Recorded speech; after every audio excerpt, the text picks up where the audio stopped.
Tem uma coisa que ninguém te conta sobre chegar aos 72 anos. Você aprende a ler o silêncio das pessoas antes mesmo que elas abram a boca. Aprende pelo jeito que alguém desvia o olhar quando você entra numa sala. Aprende pelo tom de voz que muda levemente quando percebem que você está mais perto do que imaginavam. Aprende, acima de tudo, quando uma pessoa que sorri para você na frente dos outros está, nas costas, tentando te apagar. Eu aprendi tudo isso da forma mais dura que existe, e se hoje estou aqui, contando essa história com a voz firme que você está ouvindo, é porque um dia, numa noite de dezembro, numa mesa posta para o Natal, eu escolhi parar de fingir que não via. Meu nome é Maria das Graças Ferreira Nogueira. Tenho 72 anos. Cabelos brancos, mãos que já bordaram muito linho e uma calma que me custou décadas aprender a ter. Sou mineira de Belo Horizonte, professora de matemática aposentada, avó de 2 e viúva há 8 anos. E essa história começa numa noite de 24 de dezembro de 2020, quando eu tinha 68 anos, sentada à mesa de jantar da casa que eu ajudei a comprar, cercada pela família que eu ajudei a construir, ouvindo o homem que eu ajudei a salvar da falência me chamar de peso morto na frente de todo mundo. Deixa eu te contar como foi. A mesa estava linda. Fernanda sempre teve esse dom, o de transformar qualquer espaço em cenário. A toalha era vermelha com detalhes dourados. As velas brancas estavam acesas nos castiçais de prata que eu havia dado de presente no aniversário de casamento deles. E a árvore de Natal no canto da sala piscava numa cadência suave, jogando reflexos cor de âmbar nas paredes. Cheirava a tender assado, a canela, a laranja cravejada. Aquele cheiro que só existe em dezembro, que carrega dentro dele todas as ceias que você já viveu na vida, as boas e as que doeram. Eu havia chegado às 6 da tarde, como sempre. Levei o panetone artesanal que compro todo ano na mesma padaria do bairro, o vinho tinto que Osvaldo gostava e uma caixa de bombons para os netos. Pedro, 12 anos, veio me receber na porta com aquele sorriso aberto que me lembra o avô. Isabela, 9 anos, me abraçou pela cintura e ficou pendurada em mim enquanto eu tirava o casaco. Aqueles 2 abraços foram, sem que eu soubesse, o melhor momento da noite. Rodrigo estava na sala quando entrei. Me cumprimentou com um aceno de cabeça, daquele jeito que as pessoas cumprimentam alguém que precisam tolerar. Estava com uma taça de vinho na mão e uma expressão que eu já conhecia bem. A expressão de quem está animado demais por dentro, como se estivesse guardando alguma coisa que mal conseguia segurar. Fernanda veio da cozinha com o avental ainda amarrado na cintura. Me deu um beijo rápido na bochecha, perguntou se eu havia tido dificuldade no trânsito. Não olhou nos meus olhos quando falou. Não olhou nos meus olhos em nenhum momento daquela noite. Eu notei, mas me sentei. Desdobrei o guardanapo no colo e escolhi ficar. A ceia foi servida às 8h30. A cunhada de Rodrigo, Patrícia, estava lá com o marido Paulo. Eram pessoas educadas, do tipo que sorri muito sem dizer muita coisa. Os filhos deles, 2 meninos pequenos, corriam entre as cadeiras até serem repreendidos. Era uma mesa de 8 pessoas, com a televisão desligada e a música natalina baixinha ao fundo. Uma velha canção que minha mãe cantava quando eu era criança, daquelas que a gente reconhece antes mesmo de identificar o nome. Por um tempo, tudo pareceu normal. A conversa fluiu sobre as coisas de sempre. O fim do ano, os planos para janeiro, a escola dos meninos. Rodrigo falou sobre um contrato novo que a construtora havia fechado, com aquela voz de quem está sempre levemente se gabando. Patrícia perguntou sobre a viagem que eu havia feito para Portugal naquele ano. Eu contei, com cuidado, sem ocupar espaço demais. E então, num momento em que a conversa havia esfriado levemente, num daqueles silêncios naturais que acontecem entre um assunto e outro, Rodrigo pousou a taça sobre a mesa, cruzou os braços e disse que ia ser honesto. Disse que a família havia chegado num ponto em que certas coisas precisavam ser faladas. E que ele usou exatamente esse tom de quem faz um favor ao nomear algo inconveniente. Eu havia me tornado um peso morto para todos. Que todo mundo pensava isso. Que ninguém tinha coragem de falar. E que ele estava falando porque alguém precisava. O que aconteceu depois foi um silêncio diferente de todos os outros que já vivi. O tipo de silêncio que não é ausência de som. É ausência de ar. Isabela parou de mexer no prato. Pedro me olhou com uma expressão que ele não tinha vocabulário ainda para nomear, mas que eu reconheci porque já senti muitas vezes. A expressão de quem vê alguém sendo diminuído e não sabe o que fazer com o que está sentindo. Patrícia olhou para o guardanapo. Paulo olhou para a janela. E Fernanda, minha filha, minha única filha, a menina que eu segurei no colo no hospital em 1978 e jurei que nunca deixaria sentir falta de nada, ficou com os olhos fixos no prato, imóvel, em silêncio completo. Aquele silêncio dela pesou mais do que tudo que Rodrigo havia dito. Muito mais. Não senti raiva naquele momento. Isso pode parecer estranho, mas é a verdade. O que senti foi algo mais fundo e mais calmo do que raiva. Foi uma espécie de clareza. Aquela clareza que só vem quando algo que você suspeitava finalmente se confirma em voz alta, quando a última peça encaixa e a figura inteira aparece na sua frente de uma vez. Limpei a boca com o guardanapo de linho branco. Devagar, com os dois cantos, como minha mãe havia me ensinado desde pequena que uma mulher de postura faz. Pousei o guardanapo dobrado ao lado do prato. Sorri, não o sorriso de quem está bem, mas o sorriso de quem já decidiu. Disse com licença. Me levantei da cadeira sem nenhuma pressa. Peguei minha bolsa que estava pendurada no encosto. Passei pela sala, desviei da árvore de Natal com seus reflexos cor de âmbar, atravessei o corredor de ladrilhos que eu havia ajudado a escolher quando a casa foi reformada e saí pela porta dos fundos. O jardim estava frio naquela noite. O ar tinha aquele cheiro de terra úmida que Belo Horizonte tem em dezembro, depois das chuvas da tarde. As luzes da rua jogavam sombras longas entre as árvores. Caminhei até o meu carro no estacionamento do outro lado do portão, abri a porta traseira e peguei a pasta. Ela estava lá desde aquela manhã. Uma pasta fina, de papelão duro na cor preta, com um elástico bege segurando as folhas dentro. Eu havia colocado ali antes de sair de casa, sem fazer nenhum alarde, sem nenhum plano concreto traçado. Mas alguma parte de mim sabia. Aquela parte que aprende com o tempo a ouvir o que as pessoas não dizem. Que o dia em que eu precisaria dela estava chegando. Eu só não sabia que seria aquela noite. Voltei para dentro com a pasta debaixo do braço. A mesa estava igual. Ninguém havia se levantado. Rodrigo ainda estava na mesma posição, com a taça na mão e aquela expressão de quem fez algo que considerava necessário e aguarda o reconhecimento do gesto. Coloquei a pasta sobre a mesa. No centro exato, entre os pratos e as taças de cristal, bem onde todos pudessem ver sem esforço. Olhei para Rodrigo e disse apenas, abre. Ele me olhou por um segundo, depois olhou para a pasta. Tirou o elástico devagar, como se ainda não soubesse ao certo o que estava fazendo, e abriu. O primeiro documento estava em cima. Era um laudo produzido pelo Dr. Marcelo Viana, meu advogado, datado de novembro de 2020. Detalhando, com datas, nomes e registros de comunicação, a tentativa de transferência das minhas cotas societárias para o nome de Fernanda, sem o meu conhecimento e sem a minha autorização, operacionalizada por um contador que Rodrigo havia contratado especificamente para esse fim, acreditando que eu era uma viúva distraída que não entendia de documentos. Observei o rosto dele enquanto lia. Vi o momento exato em que ele entendeu o que estava segurando. Os olhos pararam de se mover. A respiração mudou. A taça de vinho foi pousada na mesa com um cuidado excessivo. Aquele cuidado que as mãos desenvolvem quando o corpo inteiro precisa de algo concreto para fazer.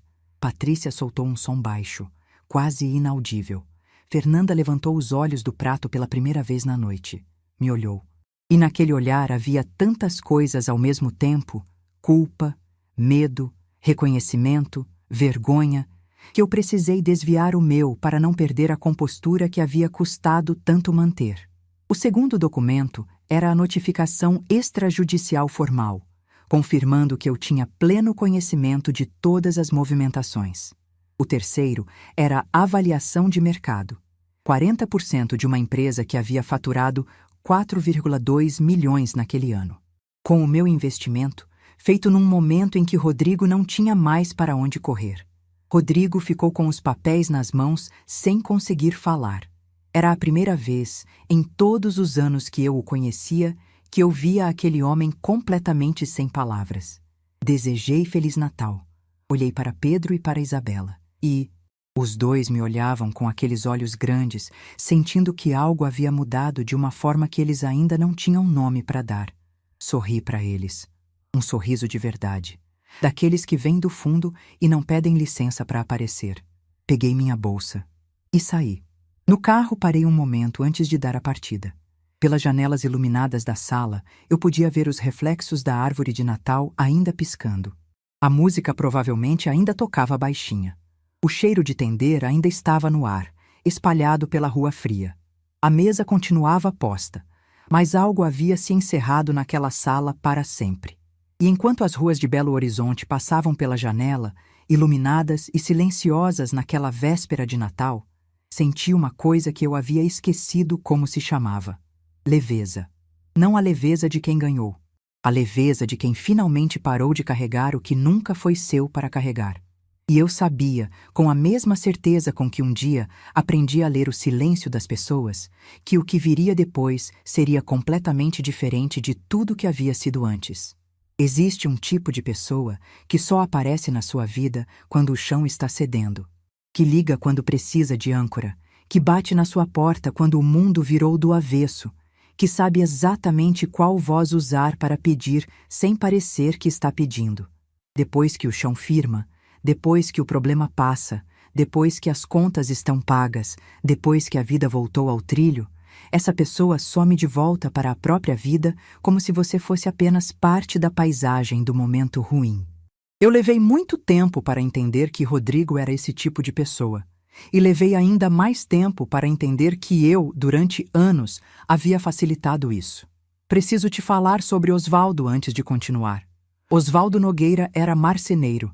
Tinha uma oficina pequena no bairro Floresta, em Belo Horizonte, onde trabalhava com madeira desde os 18 anos.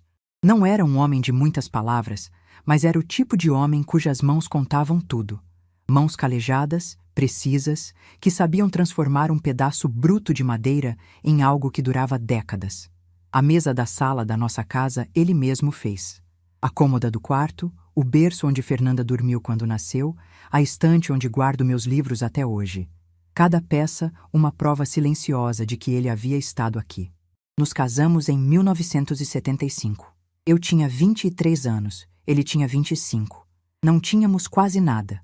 Um apartamento alugado pequeno no Barreiro, um Fusca azul que quebrava mais do que andava, e uma vontade enorme de construir alguma coisa sólida. Durante anos construímos. Eu dava aulas particulares de matemática pela manhã e à tarde. Ele trabalhava na oficina do amanhecer ao entardecer. Aos poucos, o apartamento alugado virou casa própria. O Fusca virou um carro melhor. A oficina cresceu, ganhou um funcionário, depois 2. Quando Fernanda nasceu, em 1978, eu parei de dar aulas por um tempo para criar a menina de perto. Osvaldo assumiu tudo sem reclamar uma vez. Fazia hora extra, tomava encomenda de fim de semana, economizava onde podia. Esse era o acordo silencioso que tínhamos. Um segurava o outro quando o outro precisava. Não precisava ser dito em voz alta. Era simplesmente como as coisas funcionavam entre nós. 41 anos. 41 anos de uma vida que não foi sempre fácil, mas foi sempre honesta. Em março de 2016, Osvaldo acordou com uma dor no peito que ele descreveu como um aperto esquisito. Insisti para ele ir ao hospital. Ele foi, como sempre, sem drama. O médico disse que era para ele ficar em observação por algumas horas. Fui para casa buscar as coisas dele, com a certeza tranquila de quem acha que vai e volta. Não voltei a tempo. Osvaldo se foi naquela tarde de forma súbita aos 64 anos. O médico usou termos técnicos que eu ouvi sem processar. Lembro do corredor branco do hospital. Lembro do cheiro de antisséptico. Lembro de ter sentado numa cadeira plástica e ficado olhando para a parede por um tempo que não consegui medir. Fernanda chegou 40 minutos depois. Me abraçou no corredor sem dizer nada. Era a primeira vez em muitos anos que eu sentia que a minha filha estava de verdade comigo, sem Rodrigo entre nós, sem os afazeres da vida dela como barreira. Só ela e eu naquele corredor branco, segurando uma a outra. Rodrigo chegou mais tarde. Me deu um abraço rápido e formal, e foi logo perguntar ao médico sobre os procedimentos. Era assim com ele, sempre mais confortável com os procedimentos do que com as pessoas. Osvaldo deixou a casa quitada, uma poupança construída com décadas de disciplina, e um terreno pequeno no interior, que ele havia comprado nos anos 90, com a ideia de que um dia construiríamos uma casa simples lá. Um lugar para os fins de semana, para as crianças brincarem, para envelhecermos com cheiro de mato e silêncio ao redor. Nunca construímos. A vida foi acontecendo em outra direção. Mas eu nunca havia vendido, porque vender pareceria fechar uma porta que eu ainda queria manter entreaberta. Nos primeiros meses, depois da partida de Osvaldo, Rodrigo foi atencioso. Ligava para perguntar se eu precisava de alguma coisa. Aparecia aos fins de semana com Fernanda e os netos. Convidava para jantares, incluía meu nome nas conversas, perguntava minha opinião sobre assuntos da família. Eu apreciava aquilo, mesmo que sentisse, num lugar que não sabia nomear ainda, que havia algo levemente encenado naquela gentileza. A máscara durou cerca de 1 ano. Em 2017, a construtora de Rodrigo entrou em crise. Não foi de uma hora para outra. Foi aquele tipo de colapso que vai se anunciando em sussurros antes de gritar. Contratos cancelados, fornecedores atrasando entrega, uma obra grande que havia parado no meio por problema de licença. E por baixo de tudo isso, uma dívida considerável com a Caixa Econômica que, se não fosse honrada dentro do prazo, resultaria em execução de garantias e provavelmente no fim da empresa. Foi numa quarta-feira de junho que ele veio até a minha casa. Fernanda veio junto. Os dois sentaram na sala, na mesa que Osvaldo havia feito com as próprias mãos, e Rodrigo começou a falar com aquela voz cuidadosamente calibrada de quem praticou o que ia dizer. Disse que estava numa situação muito delicada, que havia esgotado todas as alternativas, que precisava de um aporte de emergência para salvar o que havia construído.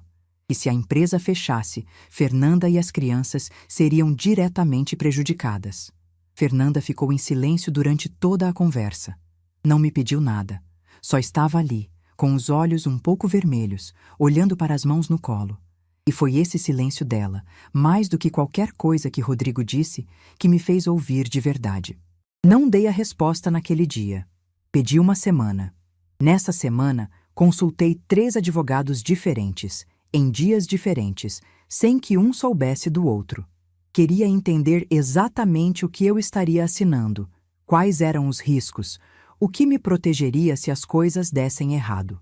Não porque duvidasse da minha filha, mas porque eu havia passado a vida inteira sendo professora de matemática, e uma professora de matemática nunca assina um número sem conferir o cálculo. O Dr. Marcelo Viana, que era o 3º advogado que consultei e o mais direto dos 3, me disse o seguinte: se eu quisesse fazer aquilo de forma segura, precisava ser sócia, não credora. Credor, explicou ele, é quem empresta e reza. Sócio é quem investe e tem direitos. Assinar como sócia, com contrato registrado em cartório e na junta comercial, me daria proteção legal e participação real nos resultados da empresa. Foi o que eu fiz. Em julho de 2017, investi R$380 mil, quase a totalidade da poupança que Osvaldo havia deixado, em troca de 40% das cotas da construtora de Rodrigo. Tudo formalizado, tudo registrado, com assinatura de 2 testemunhas e reconhecimento em cartório. Rodrigo assinou com uma caneta dourada que ele havia tirado do bolso do paletó. Depois de assinar, me deu um aperto de mão e disse que eu não me arrependeria. Fernanda chorou de alívio e me abraçou por um longo tempo.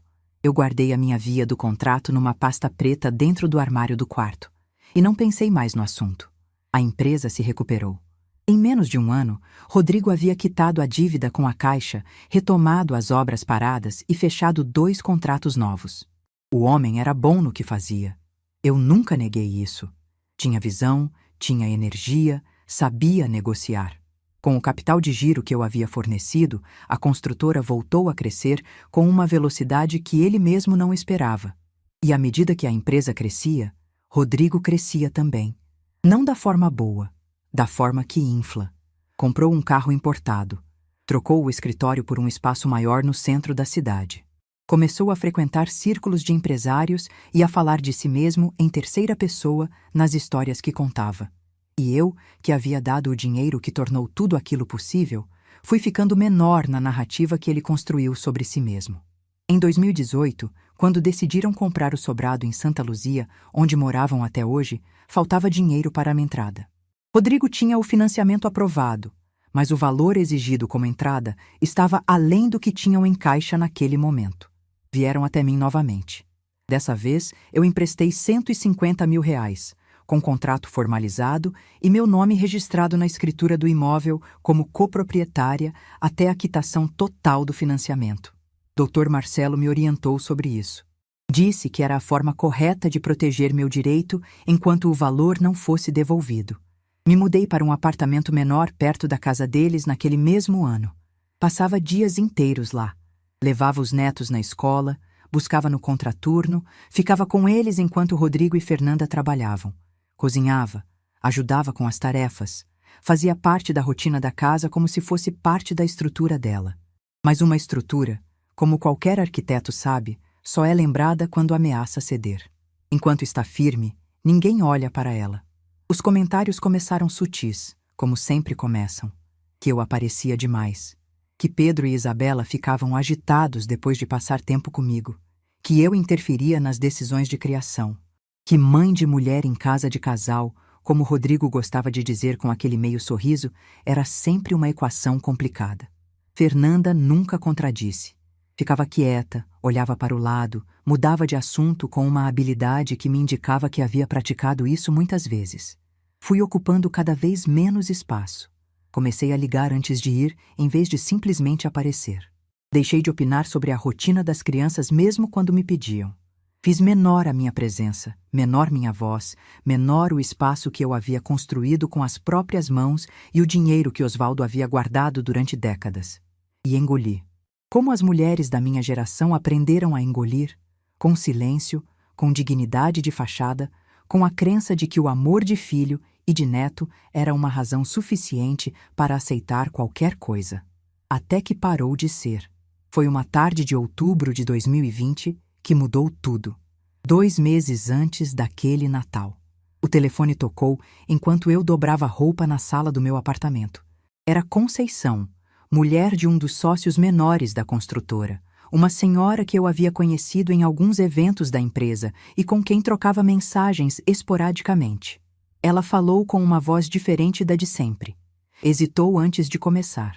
E então me contou o que havia descoberto pelo marido, sem saber ao certo se deveria me contar, mas sentindo que eu precisava saber. Rodrigo havia contratado, nas últimas semanas, um contador externo, não o contador da empresa. Um profissional contratado de forma separada, particular, para uma finalidade específica. E essa finalidade, segundo o que o marido de Conceição havia ouvido sem querer numa conversa, era encontrar uma forma de transferir as minhas cotas para o nome de Fernanda. A justificativa que Rodrigo pretendia usar era a de que eu havia doado minha participação no momento do investimento inicial. Uma distorção calculada dos fatos, construída sobre a aposta de que eu era uma viúva que não entendia de documentos e que jamais contestaria qualquer coisa que o genro decidisse. Fiquei com o telefone na mão por um longo momento depois que Conceição desligou. A roupa estava ali, dobrada em metades perfeitas sobre o sofá. O sol da tarde entrava pela janela e desenhava quadrados de luz no chão. Tudo estava quieto e no lugar. E, ao mesmo tempo, absolutamente tudo havia mudado. Liguei para o Dr. Marcelo naquela mesma tarde. Contei tudo. Ele pediu 48 horas para verificar o que era possível verificar. Quando me ligou de volta, confirmou. Havia movimentações suspeitas no registro das cotas. Nada consumado ainda, mas o processo havia sido iniciado. E então liguei para Fernanda. Não para confrontar, não para acusar. Liguei para perguntar, diretamente, se ela sabia o que o marido estava tentando fazer. O silêncio que veio antes da resposta dela durou tempo demais para ser inocente. Ela disse que Rodrigo tinha suas razões, que talvez eu não precisasse me envolver tanto nos negócios da família. Os negócios da família, com o meu dinheiro, com a herança do pai dela.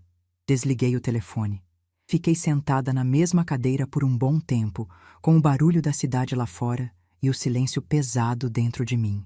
E então, me levantei, fui até o armário do quarto, abri a gaveta de baixo e peguei a pasta preta onde guardava os documentos desde 2017. Liguei para o Dr. Marcelo e pedi que preparasse tudo.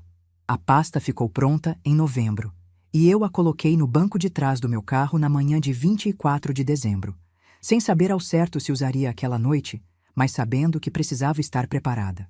Como toda mulher que aprendeu, da forma difícil, que preparação não é desconfiança, é sobrevivência. Tem uma quietude específica que só existe na manhã de Natal. Não o dia 24, o dia 25, quando a cidade ainda não acordou completamente, quando as ruas estão quase vazias e o ar carrega aquele resíduo estranho de festa que acabou antes de terminar. Foi nessa quietude que acordei no dia 25 de dezembro de 2020. Meu apartamento estava do mesmo jeito que eu havia deixado na noite anterior. As chaves sobre o aparador, a bolsa pendurada na cadeira, os sapatos alinhados perto da porta. Tudo no lugar, tudo igual. Só que eu sabia que do outro lado da cidade, no sobrado em Santa Luzia, nada estava igual. Preparei o café devagar. Olhei para a janela enquanto a água esquentava. Belo Horizonte estava quieta lá fora, com aquela luz específica de manhã nublada de dezembro que parece suspensa no tempo. Sentei na mesa da cozinha com a xícara nas mãos. A mesma xícara de porcelana branca com faixa azul nas bordas que eu havia comprado numa feira de artesanato em Tiradentes, numa viagem que Osvaldo e eu fizemos no aniversário de 25 anos de casamento.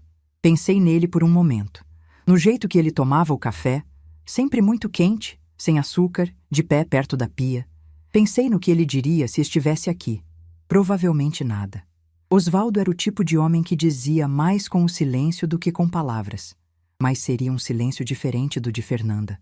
O silêncio dele sempre foi de quem entende, nunca de quem foge. O telefone tocou às 9 da manhã. Era Rodrigo. Deixei tocar.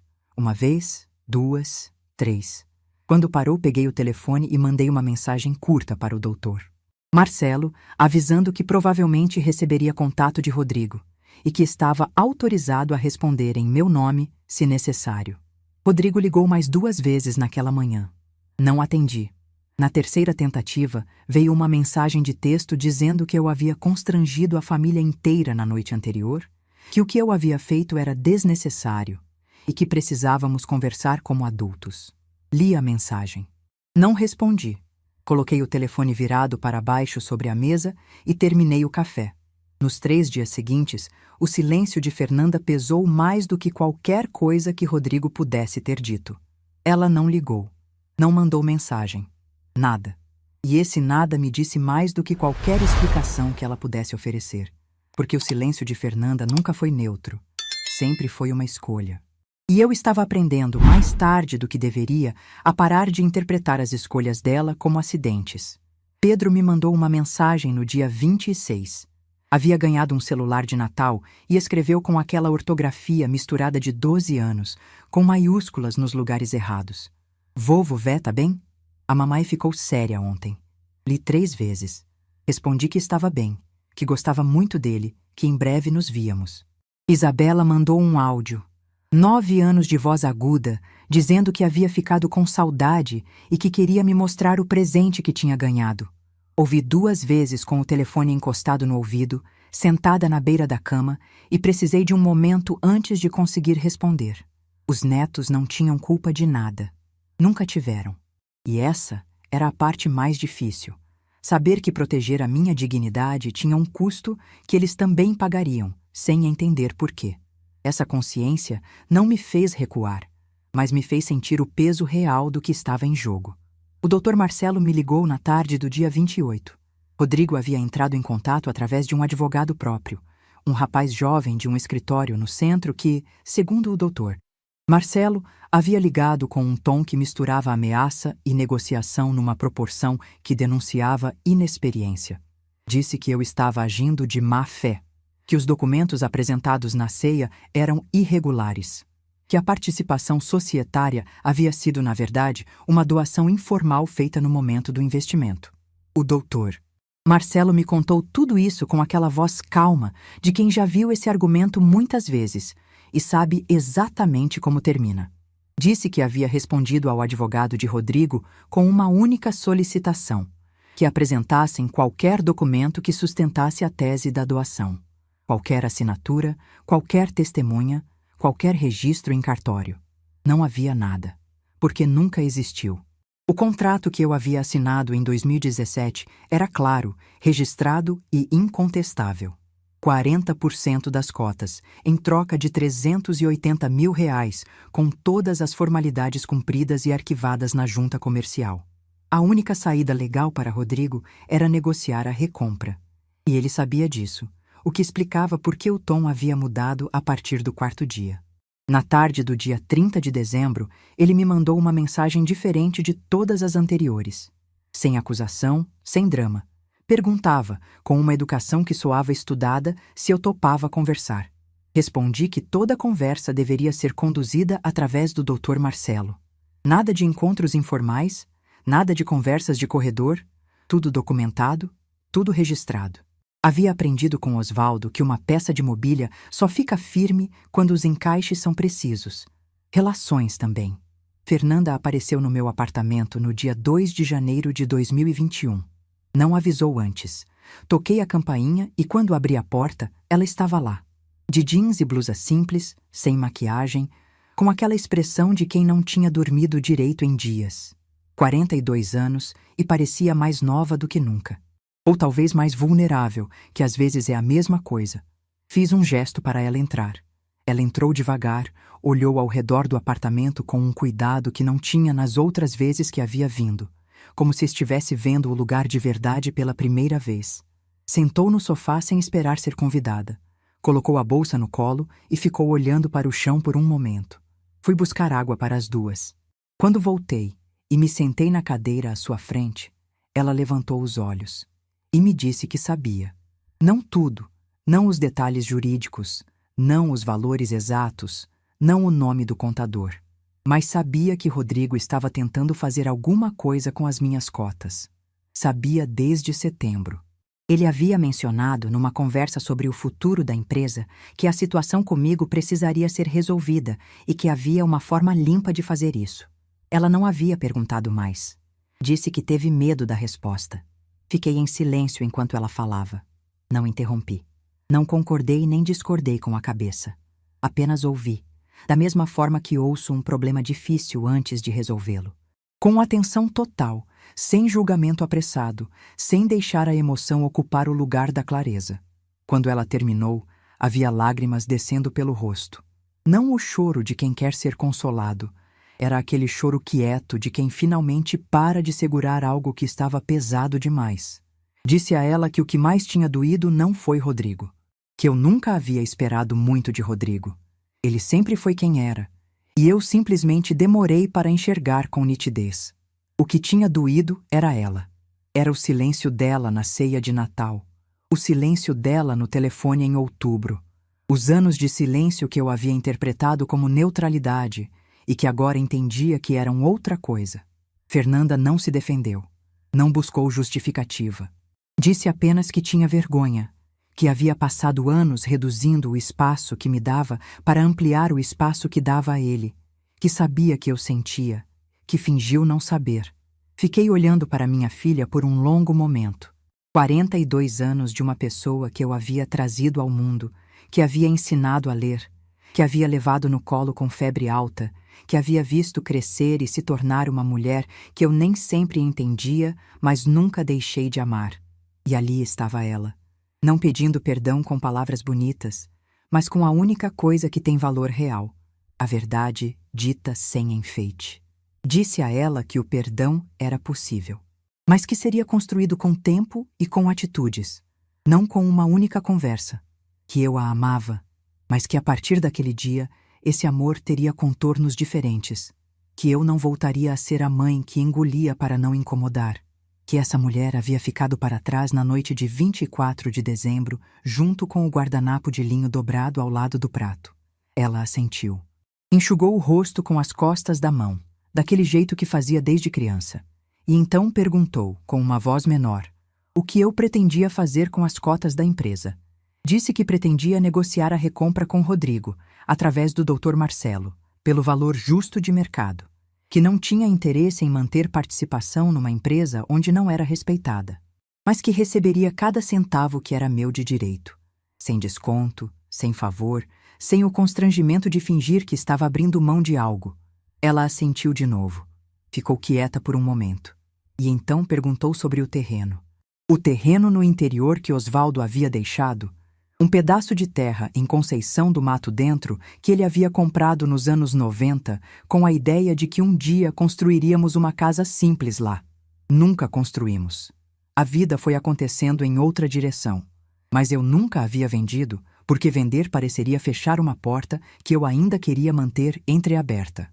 Disse a Fernanda que havia tomado uma decisão sobre ele, que ia registrar o terreno em nome dos 2 netos, Pedro e Isabela, como herança direta, para quando fossem adultos, em nome de Osvaldo. Um presente do avô que eles mal haviam chegado a conhecer, materializado em algo concreto que nenhuma negociação de empresa poderia tocar. Fernanda ficou me olhando por um longo momento. E então disse, com aquela voz pequena que ela tem quando está sendo completamente honesta, que papai teria gostado muito disso. Concordei. E pela primeira vez, desde a noite de Natal, senti os olhos arderem de verdade. Não deixei as lágrimas caírem. Não ainda. Havia tempo para isso. Havia tempo para tudo que ainda precisava ser sentido com calma.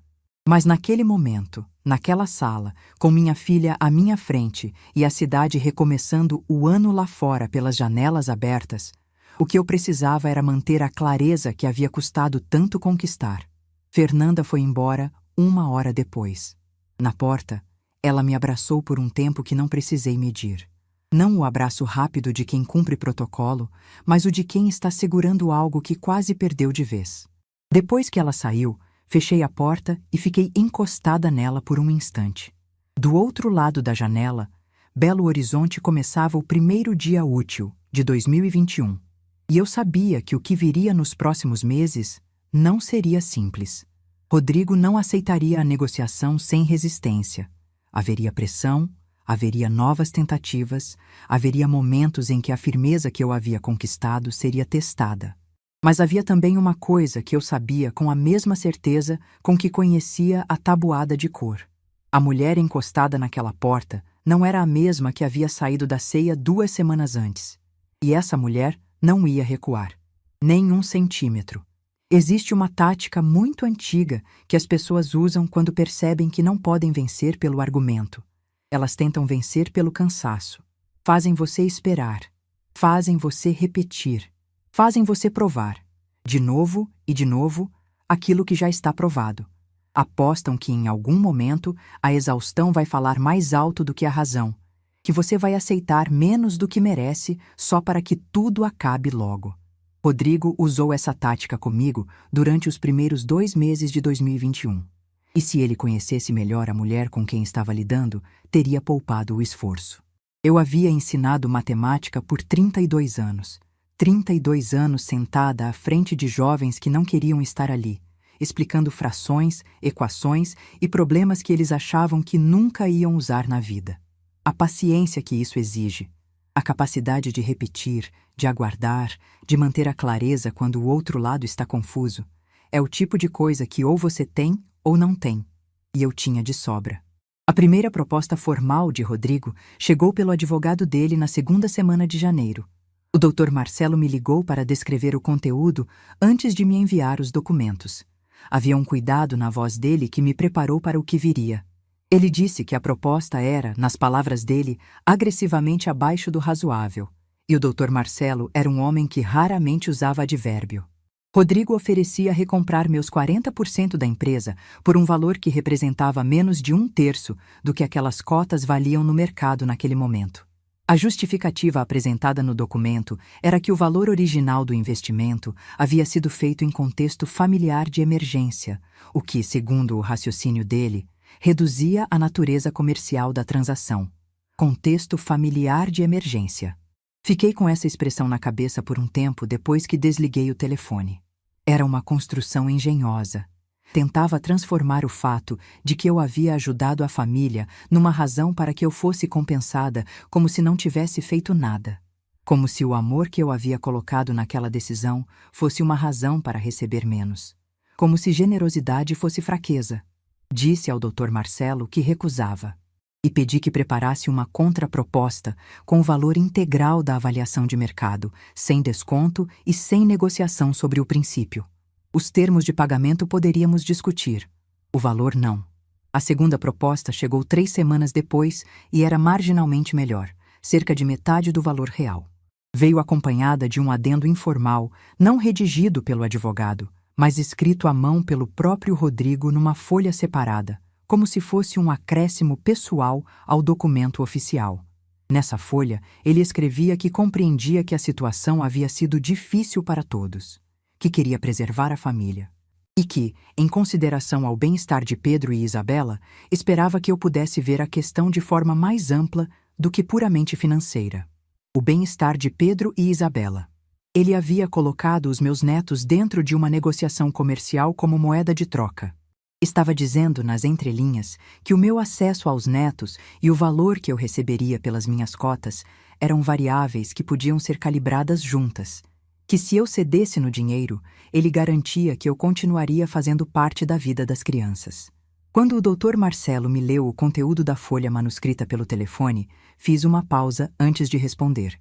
Disse a ele que desconsiderasse o adendo completamente, que respondesse apenas ao documento oficial com a mesma contraproposta anterior, valor integral, sem desconto, e que, se Rodrigo voltasse a mencionar os netos em qualquer comunicação, eu pediria ao Dr. Marcelo que documentasse isso formalmente como tentativa de coerção. Houve uma pausa breve do outro lado do telefone. O Dr. Marcelo disse apenas que ia providenciar. E havia no tom dele algo que eu reconheci como respeito. Fernanda soube da folha manuscrita. Não sei como. Talvez pelo próprio Rodrigo, talvez pela ansiedade que vazava nas conversas deles. Apareceu no meu apartamento numa tarde de fevereiro, dessa vez avisada antes, com o Pedro do seu lado. Havia combinado que ele passaria a tarde comigo enquanto ela resolvia algumas coisas. Quando ela foi embora e ficamos eu e Pedro sozinhos, ele me pediu para ensinar a ele o jogo de baralho que o avô Osvaldo jogava comigo quando ele era pequeno. Um jogo simples, de copas e espadas, que Osvaldo havia aprendido com o próprio pai lá no interior de Minas. Sentamos à mesa da cozinha. Misturei as cartas com aquele estalo seco que Osvaldo fazia e que eu havia aprendido a imitar depois de anos. Pedro olhou com aquela expressão de 12 anos que ainda tem admiração pelas coisas simples. Expliquei as regras devagar, sem pressa, e por 1h30 nós jogamos em silêncio confortável, com a tarde entrando pela janela e o cheiro de café na cozinha. Em algum momento, entre uma rodada e outra, sem tirar os olhos das cartas, Pedro disse que a Isabela tinha ficado brava porque a mãe não deixou ela vir também. Disse que ela havia chorado na hora de entrar no carro. Não respondi nada. Reorganizei as cartas na mão e joguei a próxima. Mas por dentro, algo se moveu com uma clareza absoluta.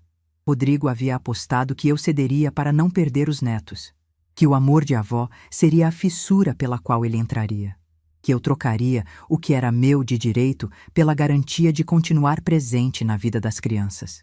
E o que aquela tarde com Pedro, jogando baralho na minha cozinha com as regras do avô que ele mal havia chegado a conhecer, me mostrou, foi exatamente o contrário, que a minha presença na vida deles não dependia da boa vontade de Rodrigo, dependia de quem eu era. E nenhum documento, nenhuma negociação e nenhuma folha manuscrita poderiam mudar isso. A terceira proposta chegou em março, dessa vez sem adendos. Sem referência à família, sem menção às crianças. Apenas números numa página, redigida pelo advogado com a linguagem fria e precisa que os documentos jurídicos têm quando alguém finalmente entendeu que o outro lado não vai dobrar. O valor oferecido estava a 20% abaixo da avaliação de mercado. Ainda não era o certo. Mas era a primeira proposta que eu via como ponto de partida real de uma negociação, não como tentativa de me fazer sentir que eu deveria agradecer pelo que recebesse.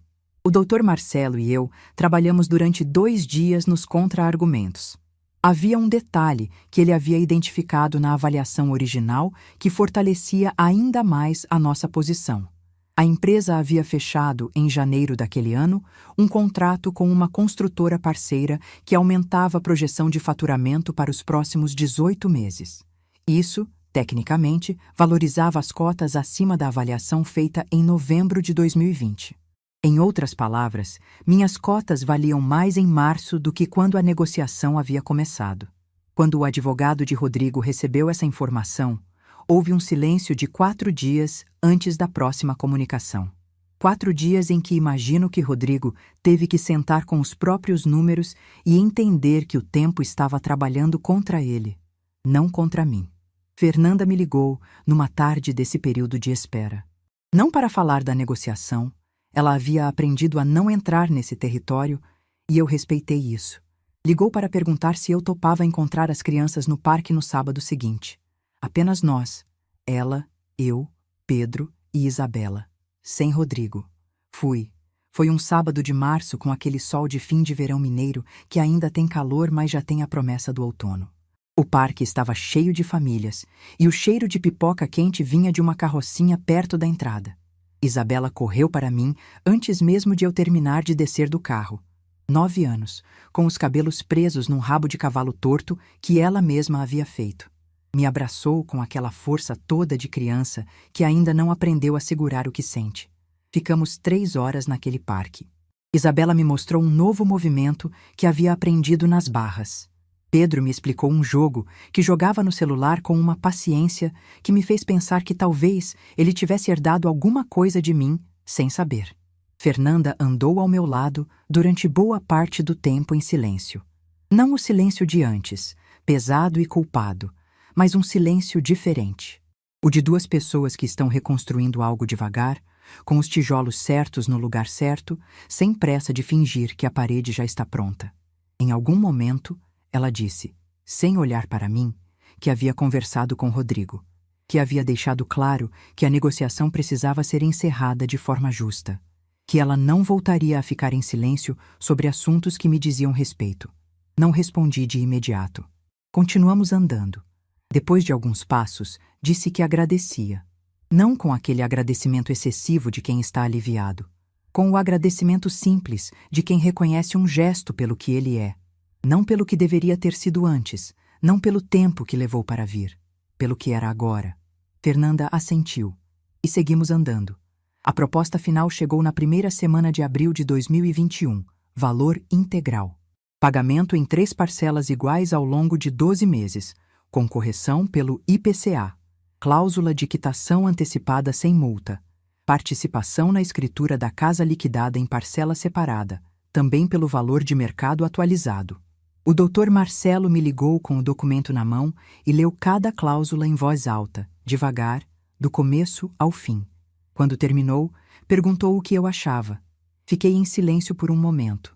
Não era apenas dinheiro, era a prova concreta, registrada em papel com firma reconhecida, de que eu havia existido, de que o dinheiro de Osvaldo havia construído algo real, de que os R$380 mil investidos numa mesa de escritório em julho de 2017, com o coração partido de viúva recente e os olhos da minha filha marejados ao lado do marido, não haviam evaporado num gesto de generosidade que ninguém precisou agradecer. Eles haviam crescido, haviam rendido. E agora estavam voltando para mim, inteiros, com juros, com a dignidade de quem nunca precisou mendigar o que era seu. Disse ao Dr. Marcelo que aceitava. Ele disse que prepararia os documentos para a assinatura. E então, antes de desligar, disse algo que não estava no roteiro de advogado. Disse que havia sido um prazer trabalhar num caso como esse. Que não era sempre que via uma cliente com a clareza que eu havia tido do começo ao fim. Agradeci. Desliguei o telefone. E fui à janela. Belo Horizonte estava lá fora como sempre. Barulhenta, irregular, viva. As árvores da rua balançavam com o vento do fim de tarde. Uma criança gritava de alegria em algum quintal que eu não conseguia ver. O céu estava daquele azul específico de abril em Minas Gerais, que não tem igual em nenhum outro mês do ano. Pensei em Osvaldo. Na oficina dele, no bairro Floresta, no cheiro de serragem e verniz, nas mãos calejadas que construíam coisas que duravam décadas. Na disciplina silenciosa com que havia juntado aquele dinheiro, real por real, durante anos, sem nunca saber que um dia serviria para isso. Para me salvar, não de Rodrigo, para me devolver a mim mesma, porque essa era a verdade que eu havia levado mais tempo para entender do que qualquer outra. O que estava em jogo nunca foi dinheiro. Foi a resposta para uma pergunta que Rodrigo havia feito de forma cruel numa noite de dezembro, sem perceber que eu levaria o resto da minha vida fazendo o contrário de provar que ele tinha razão. A pergunta era simples: o que vale uma mulher como você? E a resposta, eu estava prestes a assinar. Existem dias que a gente sente antes de viver. Acordei naquela manhã de abril de 2021 com uma clareza diferente de todas as outras. Não a clareza agitada de quem está animado. A clareza funda, quieta, de quem sabe que algo está se fechando. Como a última página de um livro que você leu devagar, sabendo que quando virar, acabou. Me vesti com cuidado. Escolhi o terninho verde escuro que havia comprado em Lisboa no ano anterior. Era a primeira peça de roupa que eu havia comprado para mim mesma em muitos anos, sem pensar no preço, sem fazer conta mental, sem hesitar na frente do espelho do provador. Aquela cor verde tinha alguma coisa de declaração que eu não saberia nomear, mas que sentia sempre que colocava. Passei batom. Pentei o cabelo branco com a mão, do jeito que gosto. Me olhei no espelho por um momento. Não vi uma mulher que havia vencido. Vi uma mulher que havia chegado. O escritório do Dr. Marcelo ficava num prédio antigo no centro de Belo Horizonte, daqueles com elevador de grade e piso de granito gasto pelo tempo. Cheguei 10 minutos antes do horário marcado, como sempre faço.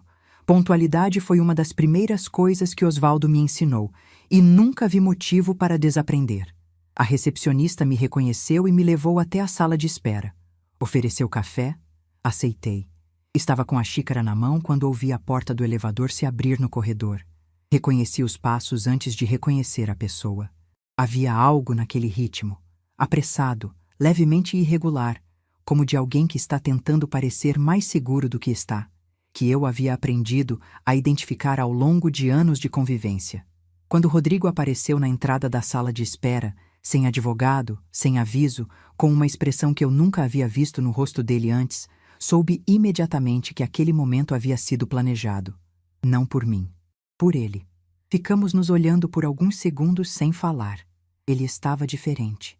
Mais magro do que na última vez que o havia visto, com olheiras que denunciavam noites mal dormidas. O terno estava levemente amassado.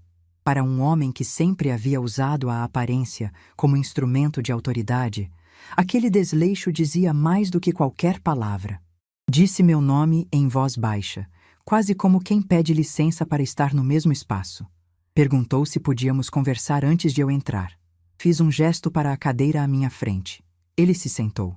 O que aconteceu nos 15 minutos seguintes foi a coisa mais inesperada de toda essa história.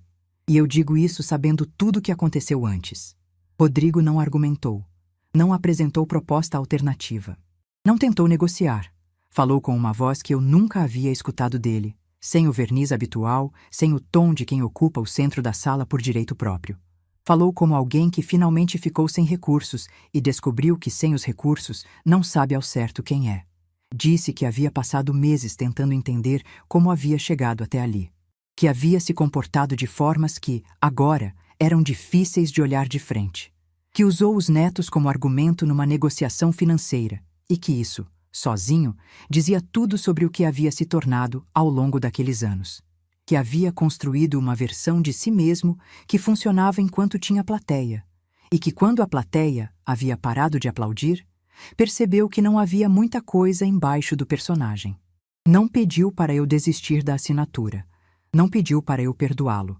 Pediu apenas que eu soubesse que ele sabia o que havia feito. Fiquei em silêncio durante toda a fala dele. Não por frieza, porque precisava ouvir de verdade antes de responder. Quando ele terminou, havia um silêncio entre nós que não era hostil. Era apenas honesto. Disse a ele que ouvi, que reconhecia que aquilo havia custado algo para ser dito. E que, independentemente do que ele sentisse agora, o que eu precisava fazer naquela manhã continuava igual. Ele assentiu devagar, como quem esperava exatamente essa resposta e precisava ouvi-la assim mesmo. Levantei com a xícara de café ainda na mão e disse que o advogado estava me esperando. Rodrigo ficou sentado na sala de espera enquanto eu entrava. E foi a última vez que precisei carregar a presença dele como um peso. A assinatura durou 40 minutos.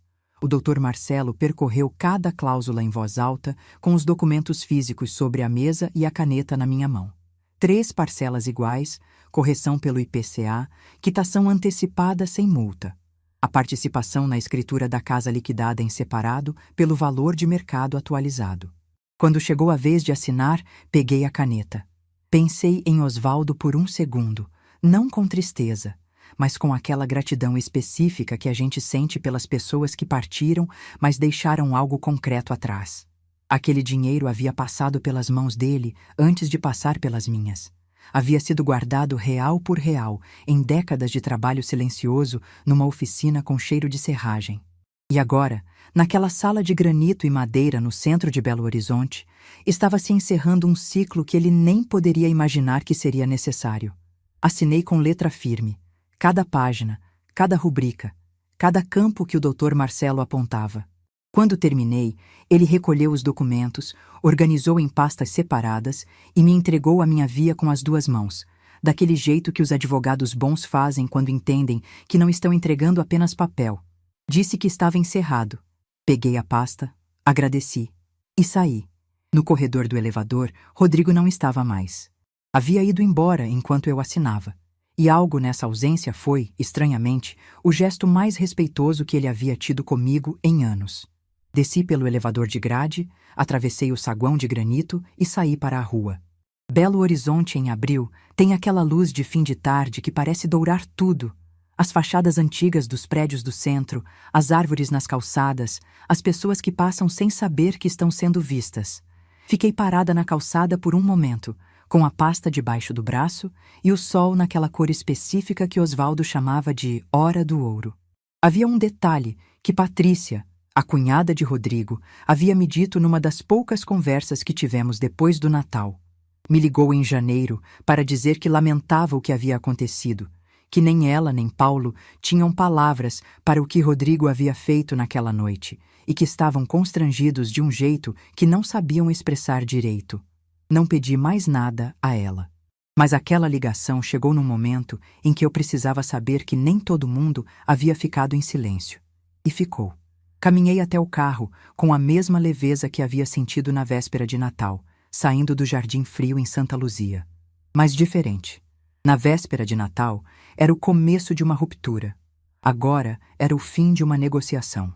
2 tipos de leveza completamente distintos. E eu estava aprendendo a reconhecer cada um pelo seu peso específico. Nos meses seguintes, fiz coisas que havia guardado numa gaveta da alma há tanto tempo que quase havia esquecido que estavam lá. Em junho, comprei o apartamento no bairro de Lourdes, maior do que o anterior, com varanda que dava para uma rua arborizada e recebia o sol da tarde inteiro. Escolhi cada móvel sozinha, não por teimosia, mas porque havia descoberto que as minhas escolhas tinham consistência própria quando não precisavam ser negociadas com o gosto alheio. Pintei a varanda de branco. Coloquei plantas. Pendurei na sala uma fotografia de Osvaldo e eu no aniversário de 25 anos de casamento. Os 2 sorrindo em frente a uma cachoeira, cujo nome não me lembro mais, mas lembro do barulho da água e do cheiro de pedra molhada. Em julho, entrei para o grupo de mulheres do SESC toda quinta-feira.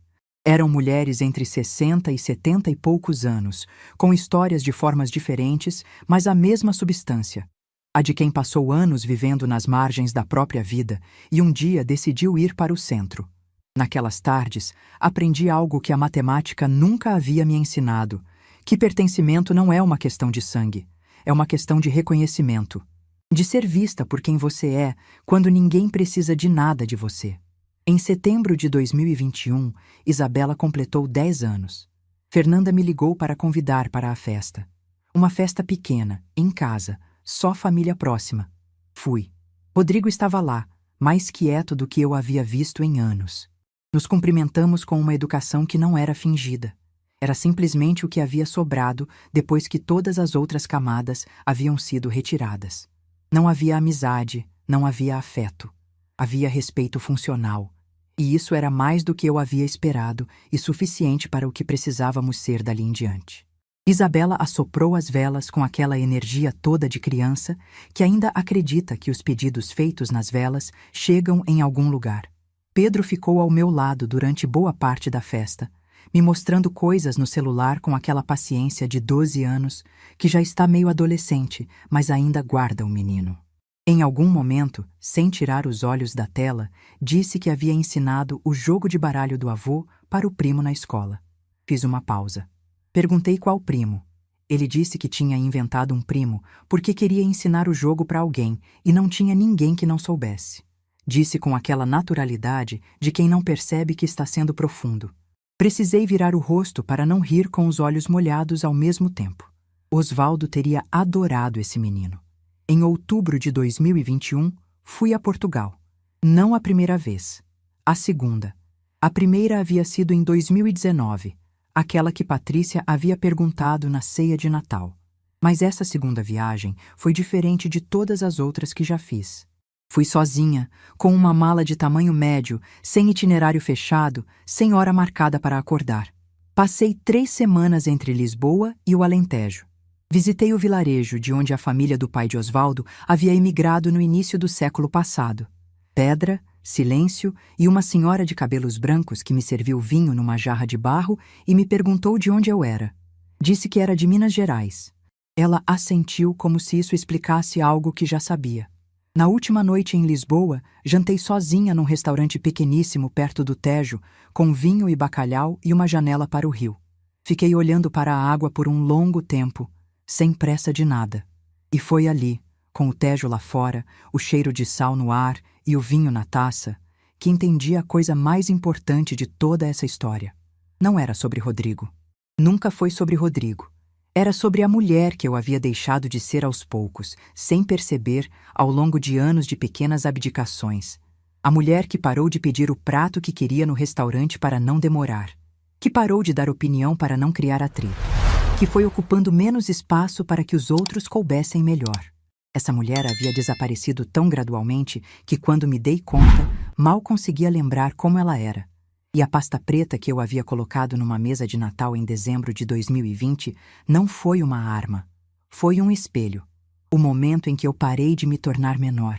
Hoje, aos 72 anos, conto essa história sentada na varanda do apartamento de Lourdes, com o café ainda quente e Belo Horizonte acordando lá embaixo. Os móveis são meus. As plantas são minhas. A fotografia de Osvaldo na parede é minha. O silêncio da manhã é meu. Fernanda me liga toda domingo. Estamos construindo. Devagar, com cuidado, com a honestidade de quem sabe que algumas coisas quebradas não voltam ao estado original, mas podem virar outra coisa, algo diferente, às vezes melhor. Pedro tem 15 anos agora e está aprendendo a jogar xadrez. Isabela tem 13 e decidiu que vai ser arquiteta. Disse que quer construir casas que as pessoas não queiram deixar.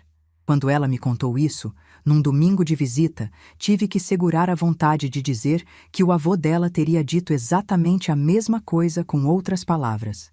Não sei o que Rodrigo se tornou depois de tudo. Sei que a empresa continua, que Fernanda e ele seguem casados com uma dinâmica que não é minha para julgar. Cada um carrega o que escolheu carregar. Eu escolhi carregar leveza. Não a leveza de quem não sentiu. A leveza de quem sentiu tudo. Cada silêncio, cada diminuição, cada noite de engolir o que não devia. E um dia acordou e decidiu que havia sentido o suficiente para saber o que não queria mais. Uma mulher que chega aos 72 anos carregando o que é seu e tendo deixado para trás o que nunca foi. Isso não é pouca coisa, é exatamente tudo. Se essa história tocou seu coração, deixe seu like, se inscreva no canal e comente aqui embaixo. No meu lugar, o que você faria? Sua mensagem pode iluminar o dia de alguém.